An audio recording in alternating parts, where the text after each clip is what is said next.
teu amor não há mais alto, nem mais profundo, senão teu amor, Senhor.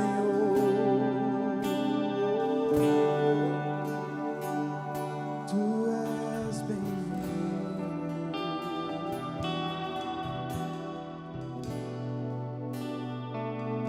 Tu és bem-vindo.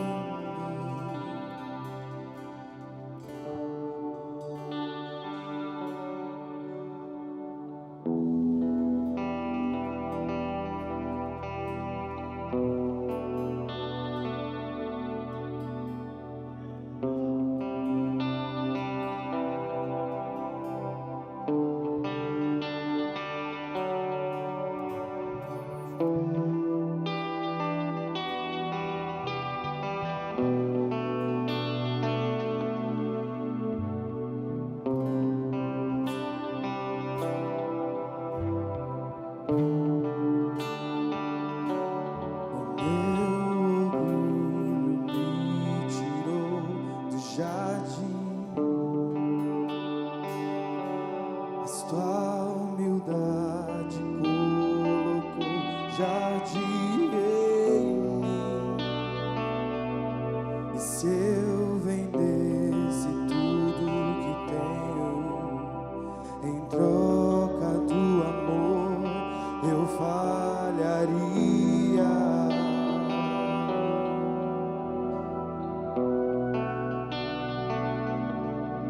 Pois o amor não se compra e nem se merece. O amor se ganha, de graça ou recebe. Eu quero conhecer Jesus. Eu quero conhecer Jesus. Eu quero conhecer Jesus. Eu quero conhecer Jesus. O meu orgulho me tirou do jardim. Sua humildade colocou jardim em mim. E se eu vendesse tudo que tenho em troca do amor, eu falharia.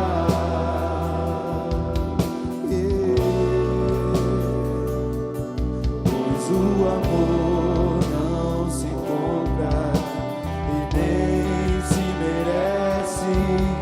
O amor se ganha, de graça ou recebe. Eu quero conhecer Jesus. Eu quero conhecer Jesus e ser achado nele. Eu quero conhecer Jesus. Eu quero conhecer Jesus. Meu amado é o mais belo entre milhares e milhares. Meu amado é o mais belo entre milhares e milhares. Meu amado é o mais belo entre milhares.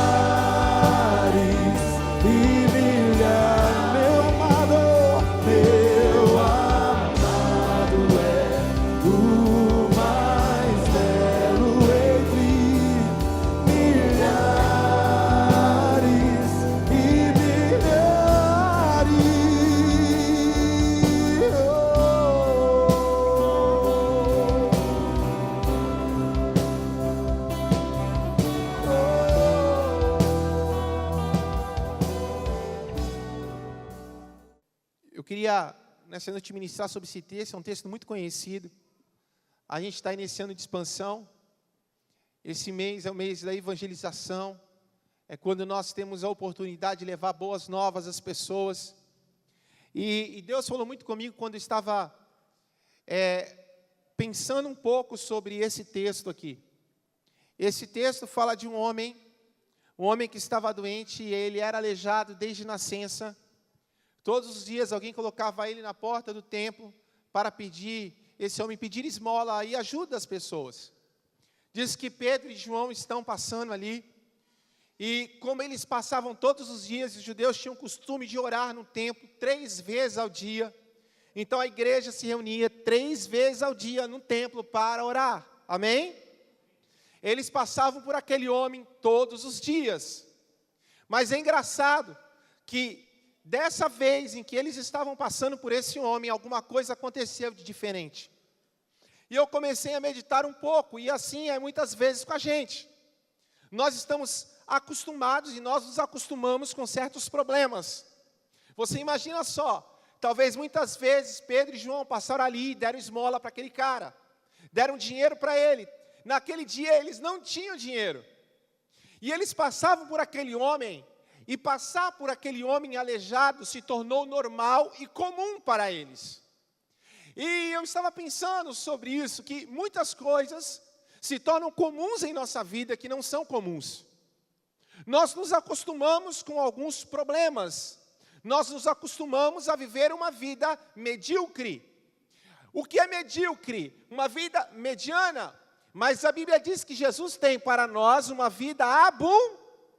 E vida abundante não tem nada a ver com salvação. Vida abundante tem a ver com eu entender a palavra e eu começar a praticar essa palavra na minha vida. E é engraçado que nós podemos muitas vezes passar por problemas e achar que isso é comum, porque nunca foi mudada aquela situação. Então nós nos acomodamos, é como se nós disséssemos para nós, eu preciso aprender a viver com isso. Eu descobri com os meus anos de pastoreio, que muitas pessoas são casadas, mas nem todas as pessoas são felizes no casamento. Uma vez eu estava conversando com um casal, e casado há mais de 30 anos, com filhos, netos, e eu perguntei para eles, vocês são felizes? E a gente tem aquela mania de dizer assim, não, sou crente. E quando nós dizemos que somos crentes, nós somos obrigados a dizer que somos felizes. É ou não é? E eu falei, vocês são felizes? Para um pouquinho e veja. Eles olharam para mim e falaram, nós não somos. Eu falei, bênção de Deus. Como bênção? É bênção. Porque a primeira coisa que você tem que fazer para ser feliz é reconhecer que você não é feliz. A primeira coisa para você resolver um problema, você tem que reconhecer que tem um problema. A primeira coisa para você resolver uma doença, você tem que reconhecer que tem uma doença. Um dia eu fui com meu pai no médico, eu já falei isso aqui, e meu pai uma vez foi internado na UTI porque o batimento cardíaco dele estava muito baixo, e ele estava morrendo. O médico falou assim, não, vou te internar na UTI agora. E ele entrou andando na UTI. E um dia ele me encontra e fala assim, Felipe, eu estou sentindo os mesmos sintomas daquela vez que eu fui para a UTI. Eu estou fraco, não tenho força, meu coração parece estar batendo pouco. Eu falei, legal, vamos no médico. Cheguei com meu pai no médico, e ali sentamos, tinha uma médica, e ela falou, quem é que está para ser atendido? Meu pai falou, sou eu. E ela falou, o que é que o senhor tem? Ele falou, na verdade, eu não tenho nada. Eu acho que eu já estou bom. Eu olhei para ele, eu falei, tu não tem nada? Doutor, eu vou falar uma coisa para a senhora entender. Um dia ele entrou aqui e foi para a UTI, porque ele estava com os mesmos sintomas que ele está aqui. Ela, calma aí, então, calma aí. Faça exame, mede a pressão, pede exame de sangue. Às vezes a gente faz isso, a gente chega diante do médico, precisando de um médico, senta aqui e fala, o que você tem? Eu não tenho nada, eu estou bom. Na verdade, você não está bom, você faz de que está bom, né? Tem muita gente que finge que está bom porque tem medo de injeção. Quinta-feira eu não vim para o culto, me deu um ataque, irmão, uma crise de labirintite. Minha esposa falou assim, tudo rodava, eu deitei e rodava, fechava o olho, rodava. E a Renata falou, vamos para o médico. Eu falei, né, médico não. Para que médico? Eu não vou para o médico porque eu vou ficar bom, Jesus vai me curar. E ela, vamos, eu falei, não vou. Ela veio para a igreja, voltou da igreja, eu ainda estava ruim. E eu falei, eu não vou para o médico, ele vai querer me furar. Muitas vezes nós temos medo do tratamento, mas é o tratamento que traz vida para nós, amém? E apesar de sabermos disso, nós não fazemos aquilo que devemos fazer. Irmão, eu estava pensando sobre isso e eu achei muito legal. E eu entendo que Deus nos chamou para mudar a vida de pessoas, ser bênção na vida de pessoas. Renata falava isso aqui, né? Só para você ter uma ideia sobre o que ela falava, eu estava pensando, imagina aqueles países da África onde não tem comida. E de repente, chego lá naquela multidão de crianças, de gente, e falo assim, eu tenho aqui um sanduíche. Se você for no Haiti, os missionários que vêm de lá, eles falam que é assim. Irmão, as pessoas vêm igual bicho em cima da comida. Porque elas necessitam daquilo. Tem gente que vem para a igreja muitas vezes e, irmão, Deus vai te dar um carro. Os caras vêm como bicho agora, ai meu carro. Aí eu pergunto uma coisa para você entender. Abençoado é quem vai lá, imagina aquele menino, que ele corre e ele bate em outro, derruba um, passa rasteiro em outro, chega em primeiro lugar e pega o sanduíche. Esse cara é abençoado? Não. Abençoado quem é? É o que deu. Você entendeu? Abençoado é o cara que chegou lá e falou assim, eu tenho o que vai mudar a tua vida. Isso é ser bênção. E muitas vezes nós estamos aqui na igreja, e nós chegamos aqui buscando para nós, eu quero para mim. O evangelho se tornou muito individualista, eu penso para mim, eu quero para mim. Olha, eu quero minha casa, eu quero meu carro. Nós nos tornamos crentes egoístas, porque só pensamos em nós. Nós não olhamos para o lado, nós não olhamos para as pessoas. Nós não fazemos culto para os outros, fazemos culto para nós. Nós não cantamos para os outros, cantamos para o nosso gosto. Pregamos para o nosso gosto, fazemos do nosso jeito. E o evangelho não tem nada a ver com a gente. O evangelho tem a ver com o próximo. Isso eu tenho falado há meses na igreja. Porque todos nós que estamos aqui, servimos por um propósito que é maior. Maior que a nossa vida. Nós vamos passar. Mas aquilo que deixamos nas pessoas é muito maior. Eu recebi um e-mail que os meninos compartilharam no grupo dos jovens. E esse e-mail foi lá do Jesuscope, né? E ele falando, essa semana nós perdemos assim, com glória, um dos maiores homens de Deus que eu já vi na minha vida, Billy Graham. Billy Graham morreu aos seus 99 anos. Se eu fosse o escritor, diria assim, cheio de vida, de dias, abençoado por Deus. Eu lembro quando o Shed veio pregar aqui, Shed falava sobre Billy Graham, e ele estava explicando que o Billy Graham veio de uma igreja, da mesma igreja da mãe do Shed, era uma igrejinha na Carolina do Norte, com poucas pessoas. E um dia, esse rapaz falou assim, eu quero ser pastor. E ele se candidatou a ser pastor, e falando assim, você não serve para ser pastor aqui. Uma igrejinha pequenininha. Rejeitaram Billy Graham. Sabe por quê? Porque Deus tinha um mundo para dar para Billy Graham. Sabe, e esse é o cara que morreu. Um cara que era conselheiro de homens, de presidentes, pessoas importantes. E é tão legal que ele falava uma coisa importante. Ninguém fala da herança que Billy Graham deixa. Porque herança é aquilo que nós deixamos para as pessoas. Mas fala do legado que ele deixa. Herança é aquilo que nós deixamos fora. Legado é aquilo que nós deixamos dentro das pessoas. E foi um homem que deixou um legado. E eu quero perguntar para você, quando nós passarmos e seguimos o caminho de todos os homens, o que é que nós vamos deixar para as pessoas que passaram por nós? Será que nós deixaremos alguma coisa plantada dentro delas? Será que nós vemos por um motivo maior? Será que nós vemos para servir pessoas? Ou nós vemos apenas para nós? Porque toda a fortuna que você vai conquistar no mundo ou durante a sua vida, um dia ela vai embora, irmão. Pode acreditar nisso. Tudo isso é passageiro. Mas nós buscamos algo muito maior, que é algo eterno, amém? E aí eu vejo muito legal, gente, que Pedro e João, diferente das outras vezes que eles passam por esse homem, porque a Bíblia diz que todos os dias ele era colocado ali, diz que dessa vez tinha algo diferente na vida deles. Por quê? É importante a gente entender que quando Jesus Cristo é assunto ao céu, ele falou, não vou deixar vocês só, eu vou deixar com vocês quem? O Consolador, o Espírito Santo, vocês não vão estar só. Você precisa saber de um segredinho aqui nessa noite. Olha para o seu irmão e diga assim, nós não estamos só. Tem algo maior aqui, ó. Ele falou, não vou deixar vocês só. Aí falou assim, vá para Jerusalém, fique lá, esperando, até que do alto vocês sejam revestidos de poder. E eles foram. Primeiro dia, você está esperando o quê? Eu não sei, estou esperando alguma coisa. Quem? Não ficar só. Nós não podemos ficar só. O que o mestre incumbiu para nós não podemos fazer sozinho. Aquilo que Deus colocou para que nós possamos fazer, nós não podemos fazer sozinho. Eu não posso vir à igreja e cultuar só. Eu não posso ser um pastor e andar só. Eu não posso ser um crente e andar só. Não tem como ser um crente e andar sozinho. Por isso é muito importante estarmos com a pessoa certa. E a pessoa certa é Jesus. E eles ficaram esperando, porque eles entenderam que era importante não estar só. Coisa que o tempo passou e talvez nós esquecemos.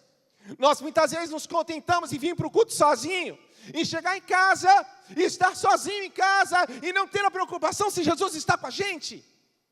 Você vai trabalhar, mas você se contenta em trabalhar sozinho, não se preocupa se Jesus está indo trabalhar com você. Quantos livramentos que Deus nos dá, porque Ele está lá ao nosso lado.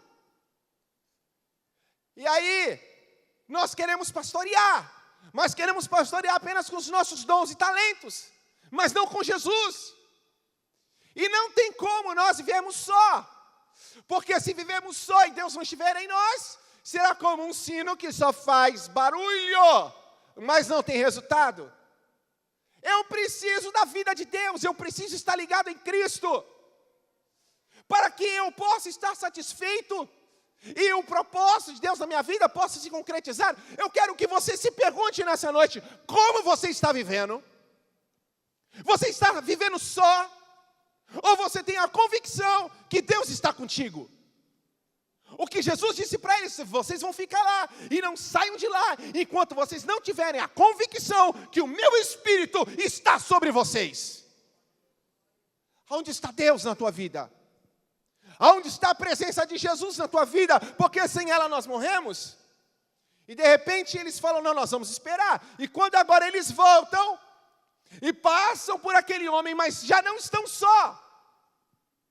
Os resultados acontecem na nossa vida, não porque somos bons, não porque você é um cara que tem saúde, não porque você tem 4, 5 faculdades. As coisas acontecem na nossa vida porque Jesus está conosco. Tem gente que se empolga com o anjo, eu me empolgo com Jesus. Jesus está conosco. Não é o varão do rebuliço. Não é o varão de... Jesus está conosco. Quem é Ele? O Rei dos Reis, Senhor dos Senhores. O leão da tribo de Judá, o quarto homem da fornalha. Aquele que fechou a boca dos leões. Quem é? Jesus.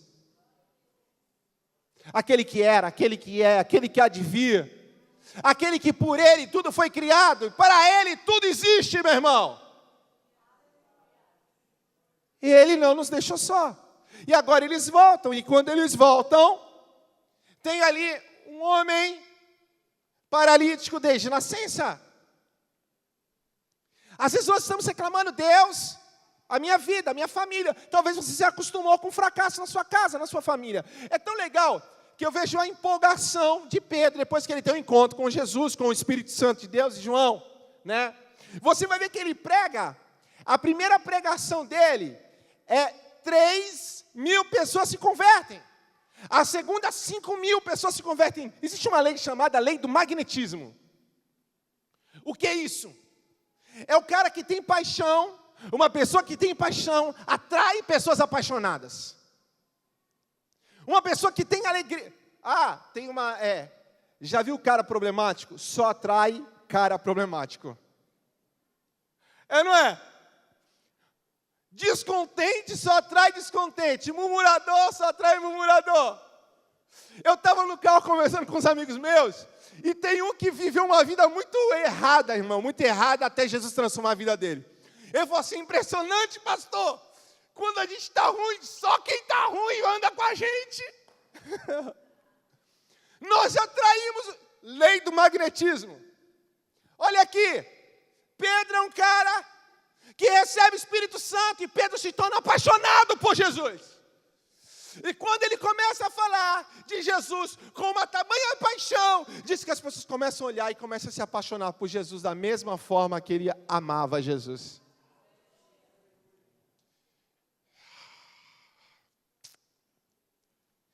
E aí nós simplesmente fechamos os olhos para aquilo que está acontecendo ao nosso redor. Como vai tua família? Como vai teus filhos? Como vai teu esposo? Ai, eu já orei tanto que eu desisti. Já pedi tanto para Jesus me batizar com o Espírito Santo que eu desisti. Ah, eu já desisti de ser feliz.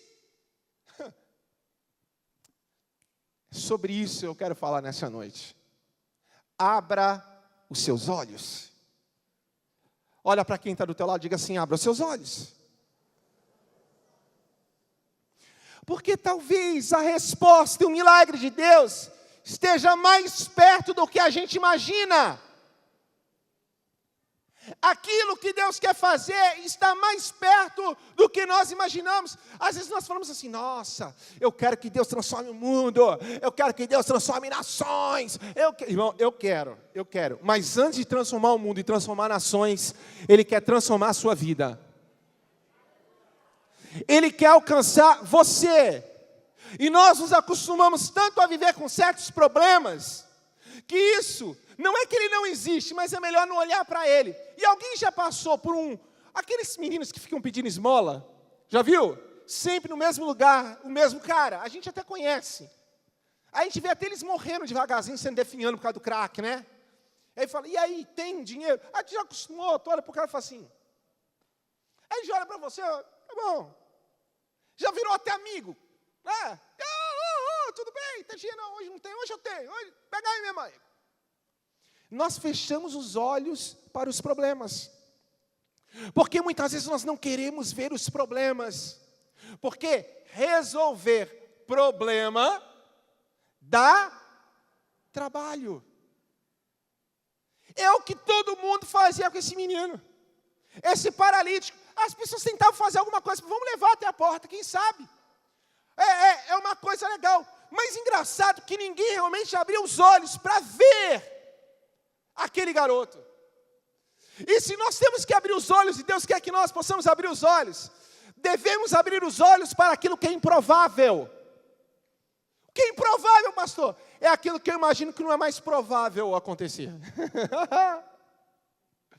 É aquilo que eu olho e já me acostumo. Ah, meu marido não tem jeito, é que o Senhor não, o meu filho, é que o Senhor não conhece.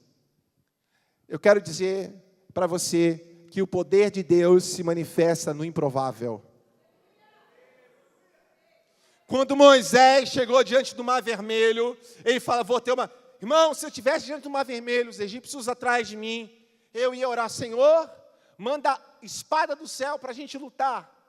Não tem espada, vamos pegar areia, joga no olho deles, vamos correr para os lados. O provável era eles enfrentarem. O provável, irmão, era eles fugirem.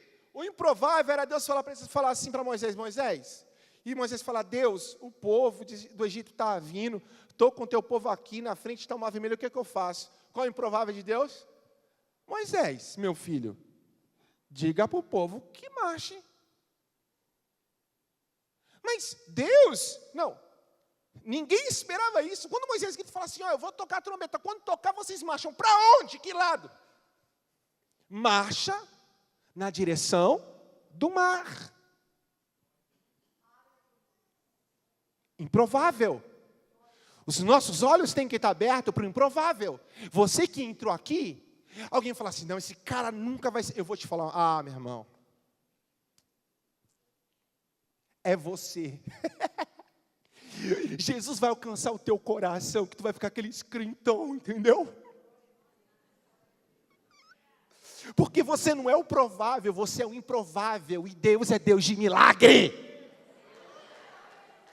Sabe quem é a resposta para a sua casa? Sabe quem é a resposta para Cubatão? Sabe quem é a resposta para o seu trabalho? Para a sua família? Você está esperando o quê? Um profeta vir e ministrar lá? Você está esperando o quê? Você tomar vergonha na cara? E, irmão, a resposta já está em nós. Até quando? Aí Deus pergunta para você, até quando? Quem é a resposta aqui? Não, assim. Diz assim, sou eu.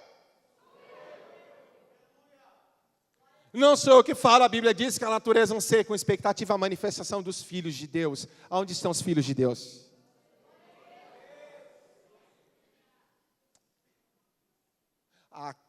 Cara, deixa eu te falar, filho não é assim, filho vibra.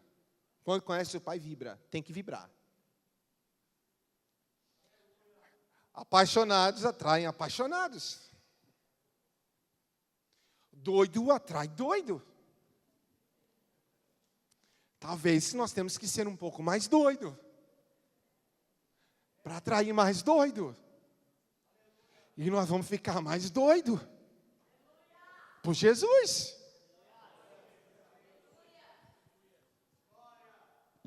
Quem é a resposta aqui? Sou eu!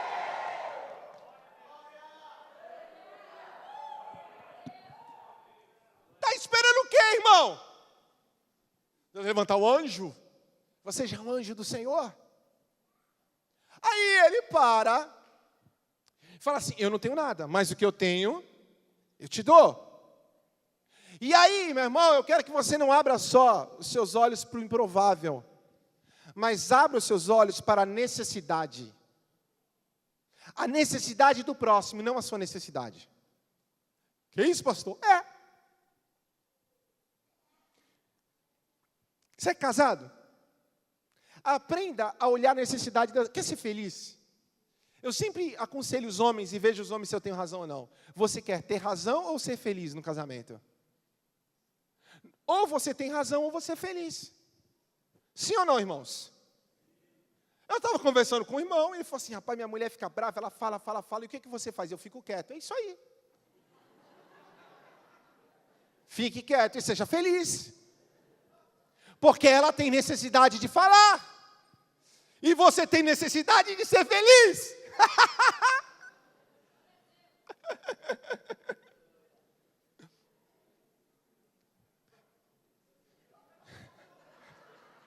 Deus está falando, glória a Deus. Irmãs, vocês me devem essa, hein? Olha aqui, gente. Sabe, nós queremos olhar a nossa necessidade primeiro. Vem aqui na igreja, não, deixa eu ver. Essa é a música que eu gosto. Não, essa pregação aqui, aquela que eu preguei. Não, é o que Deus quer, porque é o que você precisa ouvir. Na minha casa eu vivo, gente, casei. É impressionante. Eu não compro um alfinete para mim. Todo dia a Renata fala, Felipe, acabou o pão. Acabou o açúcar. Acabou o arroz. Aí eu faço compra. Eu falei, glória a Deus, Deus é bom. Agora o William está perdendo umas roupas. Aí vai lá, se lasca todo, compra roupa para o William. Glória a Deus. Não me pede mais nada, mas agora tem a da Nicole. Mas amor, comprei mês passado para o William. Esse mês é da Nicole. Mês que vem, se prepara que é da Manu. Eu chego em casa e falo, eu vou descansar. Não, agora tem que levar para o futebol. Aí depois do futebol agora é o balé. Irmão, sabe o que eu descobri? Não vivo mais eu.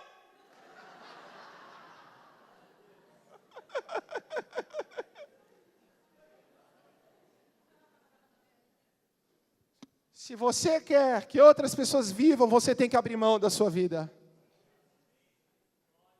Eu pensava, vou guardar meu dinheirinho, comprar uma chuteira. Nem chuteira eu consigo comprar. Renata que tem que me dar. Agora nem mais precisa mais, porque eu não jogo mais bola. Não tem mais tempo. Acabou o tempo. E a barriga vai crescendo. Gente, nós não vivemos para nós vivemos para os outros. Mas quando você vê os seus filhos crescendo em Deus, esses dias o William chegou na rua e tinha um morador de rua e falou: eu quero falar de Jesus para ele. Isso é maravilhoso. É o meu filho. Você quer se orgulhar? Para de olhar para a sua necessidade. Olhe, irmão, para a necessidade do próximo. Mas eu vou contar uma coisa para você. Eu não compro roupa. Você sabia? Sabe por que eu não compro roupa? Porque eu ganho roupa. Sabe por que eu ganho roupa? Porque eu não estou muito preocupado comigo. Eu estou preocupado com os outros. E quando eu me preocupo com os outros, Deus se preocupa comigo.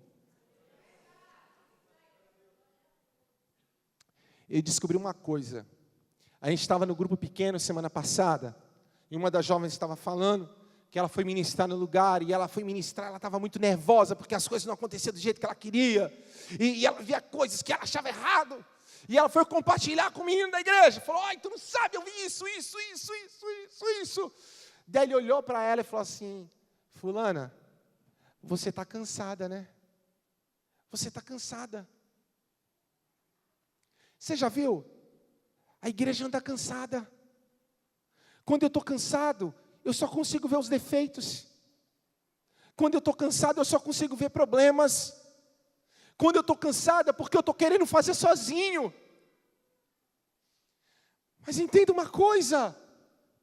Existe uma fonte que nós podemos beber dessa água aqui. Em Jesus é o nosso lugar de descanso. Sabe por que a gente anda cansado? Porque está caminhando só.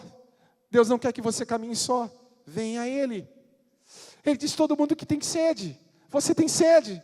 Está sedento? Venha a mim.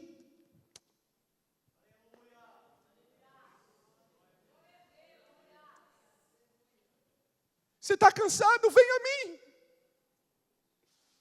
Está difícil? Está ruim? Venha a mim.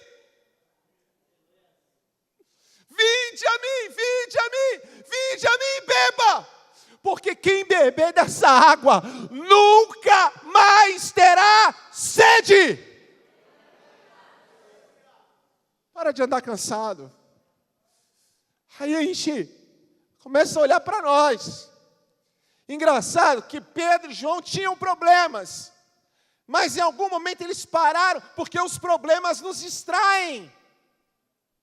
Os problemas vêm para nos distrair do nosso propósito maior. Eles param, olham para a necessidade daquele homem e falam assim: cara, eu não tenho nada, eu não tenho dinheiro, mas o que eu tenho, eu te dou. O que eles tinham? O que eles tinham? Jesus, só isso. E eu estava pensando um pouco sobre isso, sobre necessidade. A gente faz trabalho aqui com moradores de rua, nós fazemos trabalho social, nós fazemos aqui trabalho de internar drogados na casa de recuperação, já mais de 50, 60 já internou. É isso, Anderson? Verdade, mentira? Estou fora? Irmão, só que o que eu descobri é que evangelho não é assistencialismo. Você está com dificuldade na tua vida, você vai vir aqui, nós vamos te dar uma cesta básica, mas mês que vem você vai sentir necessidade de novo. Está com problema no casamento, você vem aqui, vai receber um bom conselho, mas amanhã vai ter que precisar de outro conselho, porque não vai resolver o teu problema. E eles entenderam que a resposta para aquele homem não era o dinheiro que eles podiam dar, não era carregar todos os dias ele até a porta do templo, mas a resposta daquele homem estava em Jesus, porque quando Jesus vem, ele resolve o problema de verdade. Eu vou descobrir o que sou em Deus, e eu vou começar a fazer as coisas com Deus, e Deus vai me prosperar, porque onde eu colocar a mão vai prosperar. Ele vai me libertar. Porque a Bíblia diz: se o Filho do Homem vos libertar, verdadeiramente sereis livres. E nós vemos pessoas que eram improváveis. Eu falei na última pregação do Gildo, morador de rua. Pastor Haroldo, quem estava domingo passado aqui, irmão, aquele cara usava crack, vivia na rua durante 7 anos. 7 anos, acho que é isso. O improvável. Marcos Pinheiro, tu era o improvável. É isso. E de repente, o que nós descobrimos é que a nossa necessidade não era pão e não era água, mas a nossa necessidade era o pão da vida, que é Jesus. E o que vai resolver o problema na tua casa não é um bom conselho,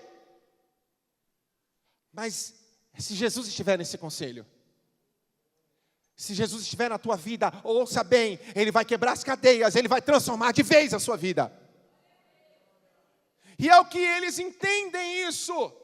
Eles entendem. Olha que coisa tremenda. Eu quero falar rapidamente sobre herança. Heranças que nós recebemos. Então, por exemplo, você já viu quando numa família a avó divorcia, a mãe divorcia, o filho divorcia, o bisavô morreu de câncer, o vô morreu de câncer, o pai morreu de câncer. A Bíblia diz em Êxodo, capítulo 20, versículo 5, que o castigo do pecado de um homem vai até a sua 4ª geração. Deus visita até a 4ª geração. O que é herança, mas pastor? Como uma pessoa pode receber herança? Imagine o seguinte, um homem misericordioso, um homem bom, ele tem filhos maus, perversos. E esse homem bom, ele é rico. E quando ele morre, apesar dos filhos serem maus, eles vão receber a herança do pai. Agora pense o seguinte, um traficante de droga que matou muita gente e construiu uma herança. Ele tem 2 filhos, os filhos são crentes, são bênção demais. E o pai morre. Apesar do pai ser ruim, os filhos bons, eles vão receber uma herança que foi construída com sangue de pessoas. Amém? Você está entendendo? Mas a Bíblia também diz que a bênção de Deus vai até 1000 gerações. Aquilo que eu semear, os meus filhos vão colher. A bênção de Deus virá sobre os meus filhos, sobre os meus netos e bisnetos, glória a Deus. E o que o diabo faz? Ele vai destruindo gerações. Ele não quer só você. Ele quer os seus filhos, ele quer os seus netos, ele quer os seus bisnetos. E aí eu estava ouvindo esses dias um testemunho de uma irmã. E uma irmã estava pregando sobre isso numa igreja. E ela estava dizendo que, antes do culto, minha irmã falou, eu preciso falar com a senhora. Ela falou, não tenho como, te atender eu não tenho tempo. Eu preciso de tempo para conversar com você. Não, mas eu preciso. E ela falou, onde está Deus? Sou crente. E o que acontece? Eu tenho um filho de 18 anos, ele vai casar e descobriu agora que tem câncer no testículo. Meu filho vai operar, vai perder os seus testículos, provavelmente vai ficar impotente e nunca me dará netos. O meu filho é crente desde pequeno. Onde está Deus? Onde está Deus? E diz que Deus falou com aquela mulher o seguinte, olha, você precisa confessar algo que Deus está falando para mim. O quê? Aborto. E ela relutou. No final ela falou assim, olha, na verdade eu fiz 5 abortos na minha vida. Os 5 abortos eu era muito jovem, eu não queria fazer. E ela falou assim, olha, você quer receber cura sobre a sua família? Confesse a Deus. Porque o confessar a Deus e arrependimento, e eu quero que você entenda isso, o que é arrependimento? Eu saber onde eu errei e mudar o rumo. Às vezes nós estamos na igreja, nós falamos do nosso passado com gosto, porque eu era o cara. Catava um monte de mina. Machão. Desculpa, tu não era um machão, tu era um bobão. Porque tu não se sentia homem, tinha que sair com um monte de mulher para dizer que era homem. Entendeu, né? Em alguma área da tua vida, mas o cara se gaba. Aí está na igreja hoje. Esse homem se arrependeu? Sim ou não? Se arrependeu ou não? Não.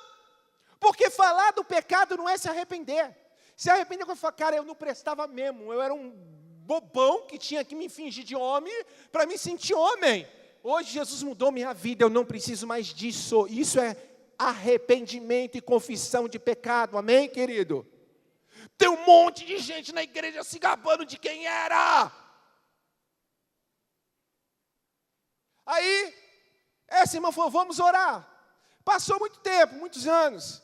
E um dia ela estava numa igreja, numa conferência, falando sobre isso, olha. E falou a história dessa mulher, eu não sei o final. Mas eu queria muito saber o que aconteceu nisso para uma mulher do lado dela.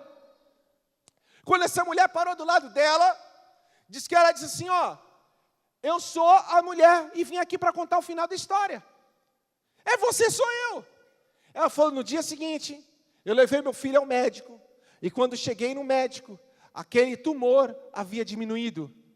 Passou alguns dias, foi fazer novamente o exame e aquele tumor saiu e desapareceu por completo. O meu filho casou e hoje eu tenho netos. E aí eu quero que você entenda uma coisa, e você precisa abrir os olhos para a autoridade de Deus. Diga assim, autoridade de Deus. Irmão, o que vai mudar a vida de uma pessoa é Jesus. E a necessidade sua está em Jesus. Porque aquele que está em Cristo, nova criatura é. Tudo se fez novo, as coisas velhas ficaram para trás. Mas eu preciso colocar na cruz coisas. Entenda uma coisa. E eu preciso entender o que é autoridade. Na cruz do Calvário, Jesus conquistou tudo para nós. Sim ou não? A Bíblia diz que a Ele foi dado todo o poder no céu e na terra. Então Deus está acima de tudo. Tudo acontece por meio do nome de Jesus. Irmão, o que eu preciso fazer? Colocar na cruz, mas como, pastor? Na cruz, Deus escreveu uma sentença a Satanás. A Bíblia diz que Satanás era como um anjo que caiu do céu. E alguém diz assim, Satanás não tem poder. Não, Satanás tem poder. Satanás tem poder para destruir vidas e aprisionar pessoas. Olhe ao seu redor, você vai ver Satanás aprisionando o seu filho. Satanás está aprisionando sua família e o seu coração. Satanás tem o poder de um anjo. Satanás tem poder. Mas a Bíblia diz que Deus deu a sentença. A Bíblia diz que quando Jesus morreu na cruz, Ele levou sobre si todas as nossas doenças e enfermidades. Aí eu pergunto, você aceita Jesus, você é curado? Não. Por quê? Porque Deus nos colocou aqui na terra agora para fazer com que Satanás cumpra a sentença que Deus já determinou na cruz do Calvário. Então o que a Bíblia diz? Você vai pôr a mão sobre o enfermo e ele vai ser curado. Por quê? Porque Deus já deu a sentença. A Bíblia diz que as portas do inferno não vão prevalecer contra a igreja do Senhor. Então tudo o que eu ligar na terra terá sido ligado no céu. Ou seja, Ele deu a sentença e eu venho com mandato para fazer cumprir a sentença. Então doença você vai sair, porque eu estou com um mandato de vitória sobre a sua vida. Você entendeu? Amém? Então eu preciso levar a Cristo. Então, Satanás tem poder. Mas a Ele quem? Aquele que está em nós, a Ele foi dado todo o poder. Satanás tem poder, mas Jesus tem todo o poder. Sobre a igreja do Senhor está todo o poder. A igreja está edificada sobre todo o poder. Sobre todo o poder. Sobre todo o poder. Sobre todo o poder. Poder sobre os demônios. Poder sobre a enfermidade. Poder sobre a doença. A igreja tem todo o poder. Aleluia!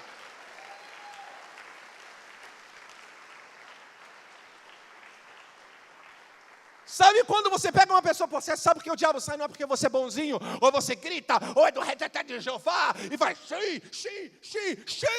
não! É porque o poder que é sobre Jesus está sobre nós. Todo o poder. Aí você chega lá e já fala, não vou sair, tu vai. Por quê? Porque eu trouxe um mandato aqui sobre você. Tem uma sentença que tu tem que sair. A Bíblia diz, por amor sobre os enfermos, tem uma sentença sobre a doença. Vai ter que sair, porque a autoridade está nele. Entendeu? As coisas não vão acontecer se você não fizer acontecer. Olhe bem, Pedro e João estão lá. Eu não tenho nada não. Mas calma aí, eu tenho uma coisa. O que eu tenho, eu te dou. Ele não falou assim, ó, eu te dou porque eu sou pregador de multidão. Eu te dou porque eu andei com Jesus. Eu te dou porque eu sou discípulo. Eu te dou porque eu tenho carteirinha de ser um dos primeiros apóstolos de Jesus. Uau! Não! Ele olhou para aquele rapaz que desde a nascença ele era escravo daquilo. Olhe bem, querido, o judeu acreditava que aquilo era herança, porque alguém pecou, ele pecou, os pais pecaram, não interessa, ele estava cativo àquilo. E preste bem atenção, ele olhou para ele e disse assim, a partir de hoje você não vai ser mais cativo, em nome de Jesus, levanta e anda.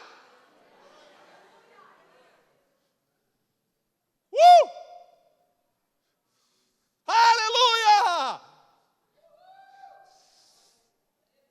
Eu tenho aquilo que você precisa, ele está dizendo. Aquilo que pode mudar a tua vida. Quem é a igreja que levante a mão? Todo o poder já foi derramado sobre a sua vida.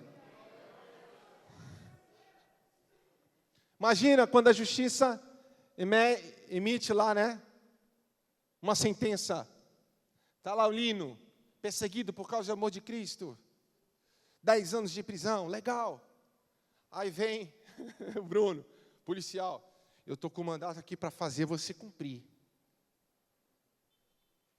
É por isso que a Bíblia diz que as portas do inferno não prevalecerão diante da igreja do Senhor. Por quê? Porque a igreja vai até ela. Eu vou até eu não espero, eu vou até o problema. Eu vou até as pessoas. Eu vou ao encontro da necessidade. Eu vou. Benção demais. Precisamos executar a sentença daquilo que foi determinado na cruz. Glória a Deus. Aí a Bíblia diz assim, vamos ao texto, por favor. Em nome de Jesus Cristo, o Nazareno, levanta-te e ande. Então Pedro segurou o aleijado pela mão e o ajudou a levantar-se. Depois que, olhe bem, Pedro chega cheio do poder, eu tenho a resposta, em nome de Jesus, levanta e anda. O que aconteceu? O que aconteceu? O que aconteceu? Leia aí, meu irmão, o que aconteceu? Em nome de Jesus, levanta e anda. O que aconteceu? Nada! Que isso, pastor? Eu estou profetizando aqui em casa. Eu fiz as 7 semanas e as 7 voltas. O pastor disse que era para mim orar e acontecer, mas não aconteceu nada, não aconteceu nada. Olha aqui, vamos botar isso aqui. Não tenho prata nem ouro, mas o que eu tenho eu te dou. Em nome de Jesus Cristo, levante e ande. Nada.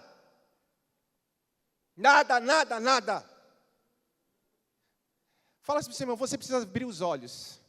Fala, você precisa abrir os olhos, querido. Abra os olhos para a ação. Não adianta falar, tem que ter ação. Levanta e anda, nada. Então,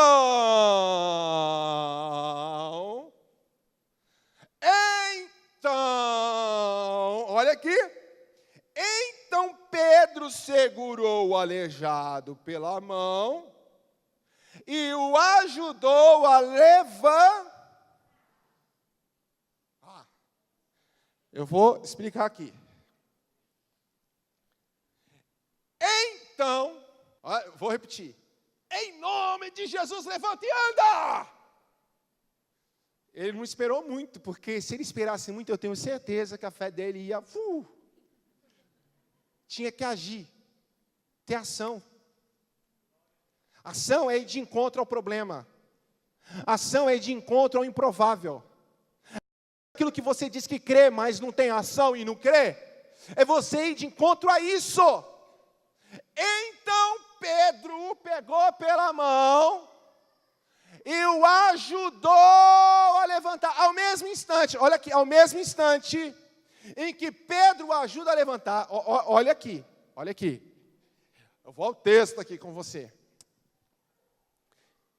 Pedro o pegou pela mão e ao mesmo instante, os pés e os tornozelos do homem foram curados e fortalecidos. Quando Pedro pega pela mão e o ajuda a levantar, ele está levantando, Deus está fortalecendo os pés. Deus está fortalecendo os tornozelos.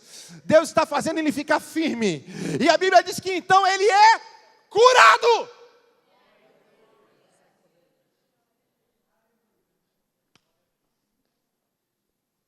Sabe por quê? Evangelho não é teoria. Evangelho é prática. Enquanto eu faço aquilo que ainda não aconteceu, enquanto eu me mexo, irmão, a Bíblia diz que quando Moisés falou assim, povo, marcha, o mar estava fechado. Mas quando o povo começou a marchar, Moisés toca com o seu cajado, o Senhor com o sopro das suas narinas abre o mar. Você entendeu? Mas não estou vendo, não tem problema não, tu vai ver no caminho. Enquanto você faz, Deus faz. Quando você para, Deus para. Aí eu descobri uma coisa, a gente é cheio de teoria, pouca prática, irmão. Sabe o que aconteceu? Aquele cara levanta, começa a glorificar, entra pulando, um tempo alguém fala, esse cara endoidou. Não, quem é ele? É aquele qual? Que ficava jogado na porta do templo que ninguém fazia nada. Era o improvável. Deus amou tanto o improvável que mudou a sua vida. Eu vim aqui nessa noite com uma palavra de Deus para você. Você é o improvável, mas Deus amou você com um amor eterno. Eu quero conhecer Jesus e ser achado nele. Eu quero conhecer Jesus. Eu quero conhecer Jesus.